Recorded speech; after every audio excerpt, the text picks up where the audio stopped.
What's up, guys and gals? Welcome back to the Nerd Castle. My name is Splattercat. We are playing Craft the World, and in the previous episode, you will note that we had some zoning issues. We had some serious municipal problems where our base didn't have its sparkles of protection going around it. We had gotten that fixed. We had hung up a new picture so that all the dwarves could stare at it while they lay alone in their beds at night. And we had tried to make this bird happier by putting a tree next to him. It doesn't appear to have worked. He is still hopping quite angry. He's hopping mad, if you wanted to borrow the American phrase. Now then, in this episode, we're just going to continue working our way towards the end of the crafting tree. We're going to try and mine out these last few remaining layers. If we can get this stuff out right here, I think we'll be ready to make all the steel and mithril armor that we'll need to make to go down to the lowest depths of the map, which is this red stone over here. You'll see that I've already got the shaft in place. We're already kind of moving things around. We need to get rid of that spider web right there, though, so that I can put in the final ladder. And once we do that, we'll check out what's in this big cave here other than lava. I didn't notice. Actually, that's... that's... Alright. Well, I hadn't expected. Technically, that's magma because it's beneath the Earth's surface. But anyways, since we've got... I actually didn't notice that magma down here, so we're going to have to deal with that. I'm sort of interested to see what happens. Is it consuming those? Okay, it appears that it's consuming those. I'm only doing that because we have the magical tree spell. We can sow our seed wherever we need at this point. And that's exactly what I'm going to do. Let's cast that spell a few more times. I don't know where I dropped it off here. I'm always taking my spells and losing them, and I apologize for that. But, you know, it's hard to keep track of the scrolls. It's difficult. There's wizards standing around. They're always borrowing them. They're like, hey, man, I'm going to take this back to my house. Is that all good? And then you're like, I kind of need that for later, pal. And they're like, all right, well, I'll have it back by Friday. And you're like, Friday's still a little late. Have it back by Thursday morning? Like, I don't know. That deadline seems a little tight. But anyways, it looks like I can only cast it one at a time, though, which is fine. We'll chop these trees down. And I think I'll use this spot as my own personal orchard. I grew up in a town that had loads and loads of orchards. Like, the entire outside of my town was pretty much just peach orchards, as far as the eye could see. And they smelled like hell once peach season came around. The peaches would fall on the ground. They just sit there and rot. Woo! That is a stink. And then your dog would eat them, and your dog would get the runs, and so you'd just be annihilating your backyard with doggy diarrhea. It's bad. It's pretty bad. But anyways, I'm no stranger to orchards. Spent most of my childhood walking through them, getting to and from school, so we'll put our orchard right here. This positioning seems fine to me. Once we chop down a few more trees, how's our wood supply looking? Wood? Where are you? There you are. Okay, so we've got 103 wood there. We need to make a luxury bed. Yeah, we're moving on up in the world. This is how we do it. Although apparently the luxury bed is made out of steel. Interestingly enough, instead of spending our time making the mattress better, we've only made the frame better. I guess dwarves don't really mind. That sort of makes sense though. Like, dwarves are always known as like metalsmiths. Oh, we've got an invasion coming in. Dwarves are always known as like metalsmiths, so maybe just like sleeping on different types of metals changes their happiness levels. In any case, gentlemen, let's make this rapid. Let's haul this back muy rapido. Come on, let's get this stuff all back to base. Yeah, that's what I figured. They spawned over there. We've got an archery book. Let's go to our menu, and I'd like to give some of these to our dwarves before we go any further. I don't know how many books I have right now, but I've got to have a couple. So the archery book we will give to this gent. Obviously, we'll continue giving that to our swordsman, make him a little bit more of a badass with that yet again. That's a swimmer book, if I recall correctly. Alright, well, let's find our guy who's okay at swimming, I guess, and make him even better. He will be the Michael Phelps of our dwarvish colony. He'll be out swimming everybody, and then he'll just, like, take off his swimming cap and jump up in the air. I don't know. Mike, what else does he do besides smoke weed and swim? I mean, I'm not really too positive. We'll make him a climber, because why not? I don't really know who else to put that on. Then we have a smithy book, so we'll make our smith a little bit better. So he's better at mining and smithing right now, which is a good thing. Does that go right there? Like, where does this go? I want to figure... Oh, do we just click it? Oh, we click it through there. Okay, it's used just like a book, and it heals whoever we have selected. Alright. Let's grow some more trees here. Yeah, there we go. Sprout them up. I like that spell. It does take a while, though, to recover the materials you need to get that done properly. Yet again, man is down in there, and they are hack and slashing their way through quite violently. It's a terrible display. The enemy is boned. Throw those puns out there just in case. Pun. You never know. You just never know. Sometimes you gotta throw a pun out there. You gotta throw them puns. God, that's like a pit of slaughter right now, and they just keep coming. Wildly enough, this battle is getting really crazy.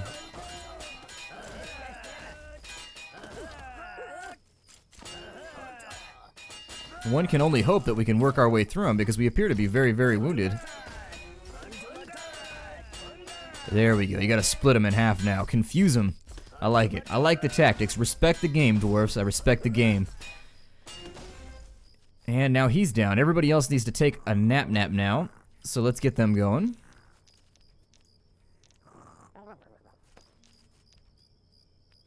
That invasion was definitely something that I feel like we were right on the edge of prepared for. That was the first one we've done thus far that ever really got us close enough. This seems like a good time to try out one of those potions too. Let's try out a potion here. Equipment menu. Let's try it out on this guy. Ah, it gives him a full heart. Okay. So we've got kind of a Zelda-esque system going on right now where we can use a potion. It's not quite as good as the milk. I mean, you know what I mean? I used to keep just like fairies in a bottle and a bunch of milk when I used to play. Hold on, what's going on here? Okay, so they're all done. Okay, fantastic. So I used to just carry a whole bunch of milk around and a bunch of fairies in a bottle when I used to play Ocarina of Time. That was always like my setup. I beat that game so many times now. Like, it's hard to look back on it because I know how many times I've beaten that game. I don't have a N64 anymore. I'm sure I could just like emulate it now. But I don't know. There's something weird about emulating stuff for me.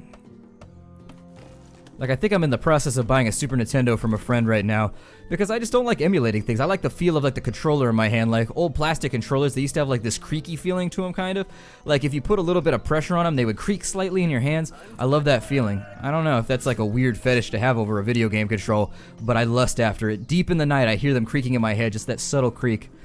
I also used to chew on the cables when I was a little kid, which used to like, when I was like 5 or 6 years old, you sit there and just like chew on the cables like, like a dog. Went through a lot of Nintendo controllers. My parents would make me pay for them with my allowance. So it's all good. It all worked out in the end. Chop those down. Although, I will say, I had a controller one time for the Sega Genesis that was like a third-party 6-button controller for playing Street Fighter 3. And I had it, and I lost it when I moved. I moved out to my new apartment, and I can't find that controller anywhere. And I loved that controller like hell. It was the most comfortable Sega Genesis controller I've ever owned, to the point where it just like melted into my hands. Like sometimes you find that controller that is just perfect for your hands because everybody's hands are a little bit different. And sometimes the first party controllers, they do their best to make them comfortable for everybody, but every now and again, like there's just little things about them that bug you. And so you've got to go to third party support to see if you can get something a little bit more silky and nice. Before I go off on another diatribe, God, I'm just talking out of my ass now. Let's think about doing... Why isn't this working? Oh, they're connected. Okay, so I have to do the mana elixir. They're forcing my hand. Let's get some roots mashed up into the pot. We've got zombie brains, which for some reason restore our ability to cast spells. Seems like kind of a gross component. Rotten, nasty brain, but okay, whatever. You know, I don't judge. Sometimes you gotta eat something nasty just to get the job done. We've got plenty of needles because we've killed loads and loads of fuzzy buggers. Gray mushrooms finally have a use. I wasn't sure what we were gonna use those for in the past, but now they are ready to roll. There we are. And I don't know if there's going to be a cooldown on these, but we're going to get them crafting. We can finally... I think we've already... I don't know if we crafted the statue, but... I can do this, I swear. Damn you, shrunken UI. Why do you do this to me? Well, it's probably in here then with the rest of the carved goodies. Maybe under furniture then? Ah, there it is. Let's make a new statue because I'm not so positive that I've ever crafted one of these. Do we have an extra sword to throw into the mix? We do. We also have an extra Yatagan. I don't know when we picked that up, but I appear to have forgotten about it. Let's go back to our stone here. Damn it. Sigh. Well, you know, from time to time it happens. Fill that in. Then we've got the sword. We'll make one of these because I'm not sure that I ever built one. And if you don't know, you have to build one and then place it. You can't just have one that you found down in a dungeon and place it. The game does not roll like that. Homie don't play like that, to quote what the game told me. So anyways, we'll put one right there. And then I don't think it would be too much to ask to maybe put one out here possibly. It's kind of a tribute to our fallen dwarves. There's only been a couple. Usually they're pretty good at running away, which is not a dwarfish feature that is really looked after. That is not the archetype. Cowardice, not really supported in dwarvish culture. I don't think you're going to be passing them genes along unless you're pretty brave. Or at least you've got a haircut like that. Look at that. That is a man who knows how to pick up a woman right there. He knows how to style his hair too. You can tell he's been down just brushing that thing. That's a mane right there. He's got the mustache going too. You could send him to contests.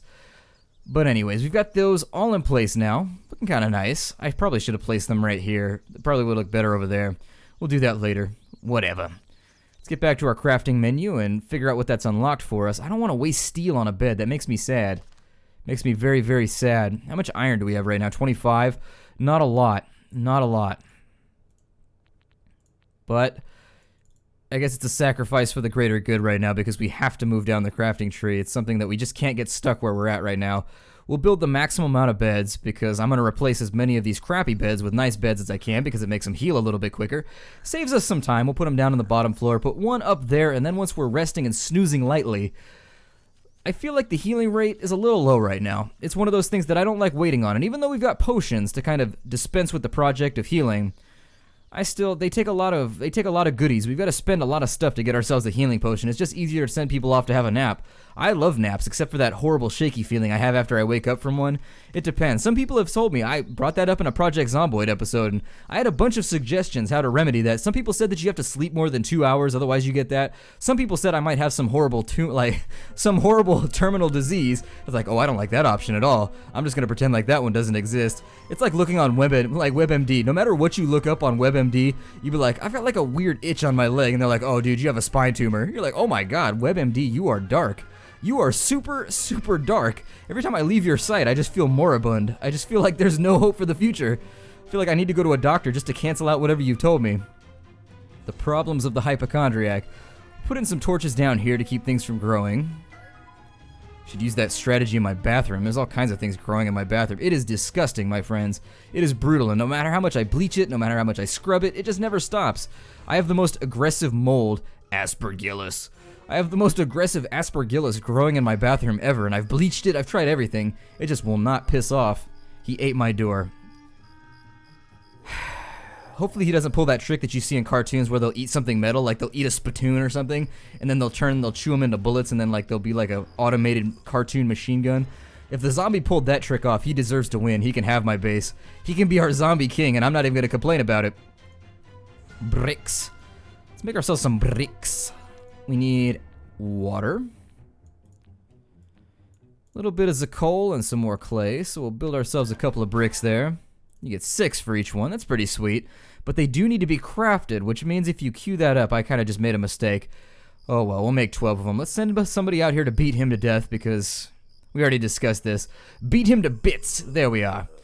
Beat him to bits so that he doesn't chew through our door again, jerk face. And then we'll have to craft another one, unfortunately, I think. Every time they destroy my door, I'm just depressed. Looks like we've got an extra, so we shall replace it from whence it came. He's gonna run out there like a badass. He's gonna get his Achilles on. He's gonna do that crazy move from Troy where he does like the little jumpy stabby thing. Everybody liked that. That was an all-time winner in the theater. That was a box office hit. Just that move alone sold that movie for me. Now then, we need to place those beds, so let's get on it. I think I'm going to get rid of that bed right there. We'll get rid of the simple beds because their grades just haven't been up to par lately. Once those are out of the way, we will put the exclusive, luxurious, lovely silken beds up. So there's one right there. And there's numero dos, and then we'll put the third one right there in just a moment. Come on, you could do it, Santa. Got work to do here. Let's not dally. Oh, well, we got to get rid of the mushrooms, too. Our resident stoner dwarf's like, I got it. Those ones are never making it back to the stockpile. He's gonna be sitting around in the corner talking about how bright the colors are. Alright, so we'll place that one right there. And we'll get rid of this one right here just to save myself a little bit of trouble. If I get rid of that one, I gotta get rid of the crystals, and then, you know. Once again, we don't want to develop a crystal problem here. I'm making all kinds of drug jokes today, and I don't know why. I grew up in a town that, like, supposedly, I heard this, that the valley I lived in when I was a kid manufactured, like, more methamphetamine than, like, anywhere else in California, to the extent that where, like, when I was growing up, my parents told me that if you're ever, like, out in the hills and you're, like, on a hike or whatever, if you see, like, fish hooks hanging from a tree. So what the guys do that grow that stuff is, or they don't grow it, they cook it, but anyways, what the guys do out there is they have like these trailers that'll be out in the middle of like the boonies, like out in the middle of nowhere. And so you'll be out on a hike, and if you ever notice like a fish hook hanging from a tree on like a little string, you're supposed to turn around and just run the hell up out of there because people get kind of crazy when you stumble upon their meth cook operation. People get a little bit cray-cray. I've never seen one, but that's just what people told me to do in my hometown if I ever go out in the hills and see one. I know other people who have stumbled across like grow-ops and things out in the middle of there. Like where I grew up, they have like the ATF does the same thing where they have like the helicopters with like flamethrowers on them or something. I don't know how it works. I don't know if they send the fire department out there to just like burn it all down or whatever, but every now and again, it's in the paper, there'd be helicopters flying overhead all the time just like burning the hell out of all the fields they found out in the middle of nowhere. Weird stuff. Weird stuff. Let's mine all of this ore out because we haven't used any of our gold lately, which is kind of a strange situation now that we're off the topic of where I grew up and the strange manufacturing problems that we have. Let's get rid of that right there. We'll put in a couple more scaffolds. Let's have a look at this ore over here too. Got a good feeling about all of this. I think that's silver, I think. I'm not going to mine out too aggressively right now because I always leave myself in a spot where I end up using loads and loads and loads of scaffolds when I start mining crazily, but we will go out and get some of this iron because we're low on steel. We're really low on steel. And so for the future, I'm actually sort of interested in the fact I thought this was going to be the beginning of the game really seems to unfold sort of quickly. And one of the things that I've noticed as we've been playing through the game is that the pace of the game has really slowed down where the accumulation of objects and getting yourself enough raw materials to craft the things that you need really kind of takes a back seat, or I'm sorry, takes a front seat to the rest of the game. Looking at our crafting tree right now, I do feel as though we're really kind of moving our way through things like way too rapidly. We can make a large kitchen stove. It's probably better than the stone kitchen stove, I would guess. Guess we'll make ourselves a new pot. 2 of them. I guess we can make 2 of the large kitchen stoves. We're going to replace these other ones. Hopefully they don't take up too much space, though. I always regret crafting things that take up double squares after I make them because then I've got to mine out like a whole new area and I've just got to make things work. Where are they at? Are they under furniture, maybe? Okay, they're under furniture. So let's go with the 2 pots. Damn it. Luckily, I know where you're at, so it's all good. We'll go with the stone there. Pop those bricks on into place, and we just need the 1 coal in order to finish the project. So we'll make 2 of them. And my guess is that that's going to allow us to cook food very rapidly because the amount of speed that we saw in an increase from the campfire kitchen up to the stone kitchen was just like Excelsior. It was kind of an exemplary... It was kind of an exemplary option when compared. It was one of those things that where if you could jump from one thing to another, an exemplary example. There we go. Actually, I think that's kind of redundant. Never mind. It was nothing of the sort. Anyways, as I was saying, it's kind of one of those things that really showed off the ability to go from one tier to the next and move yourself on up within the tech tree. So there we go. I could have just said that in the first place, and I feel like I wouldn't have minced words too badly. Every now and again, when you LP, you'll find yourself like doing like a little dialogue, and it'll just take a horrible turn where you just can't figure out what words you want to say. It's one of those things that you never quite get used to, and then once it happens, you're just like, oh god, and then you just sit there all kind of mealy-mouthed, not sure how to extricate yourself from the situation. So if you ever start LPing, be aware it'll happen to you because it happens to me. Hopefully you figure out some mnemonic device or something to escape from it, because I have had nothing as of yet to help me save myself from myself. Ain't that the truth? Don't mine that out yet, mine that first. Now then, why do I hear the sound of spiders? My 8-legged friends are terrifying me with the sound of their existence right now. Let's get all this stuff out of the backfield too, because we want to make use of that. I've watched some people play the game, and they completely forget about the stuff in the background, and the people I'm talking about are myself from the earlier episodes of this series, because I noticed that I tended to do that too. So it's one of those little things that I try to get better at, making sure you get everything out of the background. You want to make use of everything here. It's kind of like butchering an animal. You got to make sure that you use all the parts, I guess. Now, unfortunately, I'm not going to be able to mine all that out. Okay, we're not going to be able to mine all this out until all the scaffoldings are out of the way, unfortunately. Hopefully we don't have too many slips and falls here, because they will be wounding our dwarves. That's going to be a source of injury for everybody. But only minor injuries. I've made that joke before, but you know, he said minor with an ER. That's a joke. There we are. Now that scaffolding's back in place, we got all of that stuff, but I really feel like we just don't have enough iron lately. I pan my way through the walls here and make sure we can find some more. There's a bit more. start dropping some torches here. So we do have a growth problem, unfortunately.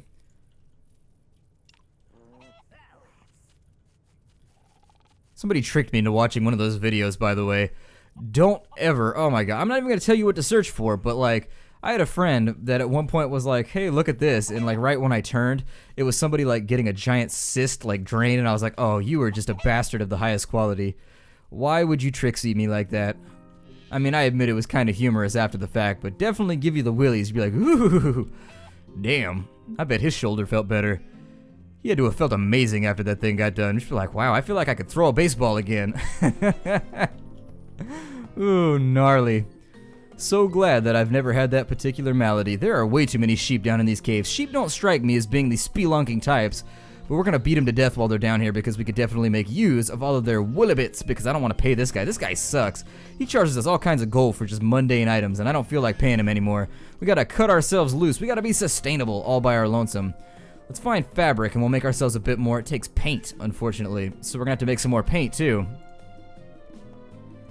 Put the resin in, and berries should be right there, and the water obviously is gonna be in our tier 1 unrefined crafting objects. How much do we get? Just 1?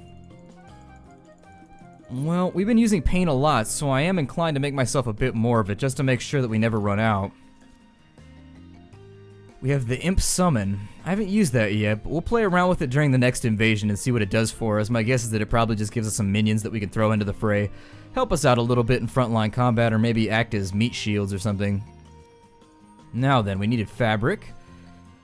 And from the fabric, let's see here, we needed wool and dye. So let's find our wool. And our dye, and we'll turn, oh good, we get 5 for each one, way better. I was worried that I was gonna have to conserve some wool there because we only had 17, but that worked out amazingly. I'm feeling a lot better about the decision. I was like, damn, I'm gonna have to find some sheep now. We're gonna be doing like all kinds of sheep slaughter, or slaughter, or shirter, or whatever I've been calling it. Oh my god, it's looking like a Dr. Seuss book out here on this corner of the map. Well then, let's put in a portal and get rid of all this stuff because that's gonna save us some time in the future.